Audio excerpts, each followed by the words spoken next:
কাজল কালো চোখ আর শ্যামলা বরণী মেয়ে নিশা। নতুন বিয়ে হলো বিশ্বনাথের সঙ্গে। বিয়ের পর নিশাকে রেখে স্বামী বিশ্বনাথ গেলেন অন্য দেশে রোজগারের তাগিদে।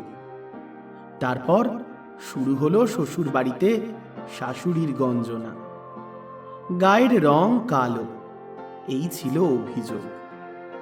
সইতে না পেরে আত্মহননের পথ বেছে নিল নিশা। তারপর থেকে মধ্যরাত্রে খেয়া ঘাটে কোনো যুবক এসে পৌঁছলে শুনতে পায় নিশির ডাক। নিশা আজ নিশি রূপে অপেক্ষারত বিশ্বনাথের ফিরে আসার জন্য। শুনুন আজকের ভূত চর্চার গল্প নিশির ডাক।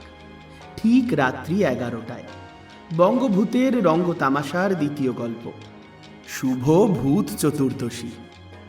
কি ভূত চর্চা সাবস্ক্রাইব করে রেখেছেন তো?